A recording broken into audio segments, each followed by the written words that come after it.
Praise lord. మన ప్రభువైన యేసుక్రీస్తు నామములో మీకు అందరికీ వందనాలు, శుభాలు.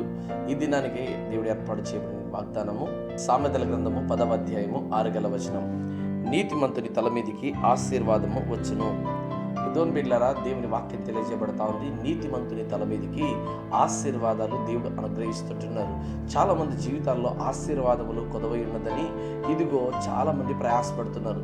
దేవాది దేవుడు మొట్టమొదటిగా మానవులను ఆశీర్వదించెను అనేటువంటి మాట కనబడతా ఉంది. అదే రీతిగా యేసుక్రీస్తు ప్రభువారు పరలోకమునకు ఆరోహణం అవుతున్నప్పుడు కూడా ఆయన చేతులెత్తి తన శిష్యులందరినీ ఆశీర్వదించిన బిడ్డలారా, దేవుడు తన బిడ్డలను ఎప్పుడు కూడా ఆశీర్వదిస్తూ ఉంటున్నాడు. తల్లిదండ్రులు బిడ్డలను ఏ రీతిగా ఆశీర్వదిస్తున్నారో అదే రీతిగా దేవుడు తన బిడ్డలను ఎప్పుడు కూడా ఆశీర్వదిస్తుంటున్నాడు. అయితే నీతిమంతునిగా బ్రతకడం దేవుడు కోరుకుంటున్నాడు. ఆనాడు నోవాహు కాలంలో నోవాహు గారు దేవుని దృష్టికి నీతిమంతుడిగా కనబడతా ఉన్నాడు. ఈరోజు భూమి మీద అనేక మంది జీవితాల్లో బలత్కారముల చేత నిలబడతా ఉంది, పాపము చేత నిలబడతా ఉంది. కాబట్టి దేవుడు ఈరోజు నీ జీవితంలో ఏమని కోరుకుంటున్నాడంటే, నువ్వు నీతిమంతునిగా బ్రతకాలని.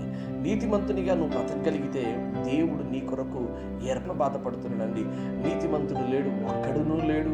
అందరూ పాపం చేసి దేవుడు అనుగ్రహించి మహిమను పొందలేకపోతున్నారని ఈరోజు నువ్వు ప్రభుకి వ్యతిరేకమైన కార్యాలు చేస్తున్నావా? ప్రభుని బాధ పెడుతున్నావా? అయితే ఈరోజు ఒక్కసారి నువ్వు ఆలోచన చేయి. ప్రభువా, నా జీవితంలో ఉన్నటువంటి ప్రతి శాపమును తొలగించి ప్రభువా, నేను నీ యందు భయభక్తులు కలిగిన వాడిగా బ్రతుకుతాను ప్రభువా. నీ ప్రభు దగ్గర ఒక మంచి తీర్మానం తీసుకోగలిగితే తప్పకుండా దేవుడు నీ తల మీదికి ఆశీర్వాదాలు తీసుకురావడానికి దేవుడు ఆశపడతా ఉన్నాడు. నీ కుటుంబాన్ని దీవించడానికి ఆశపడుతున్నాడు. శాపం తరతరాల నుండి శాపాల చేత అనేక మంది ఇక్కట్ల చేత ఇబ్బందుల చేత ఇబ్బంది పడుతున్నావా?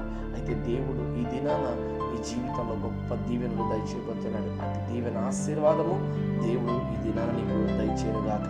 ఆమేన్.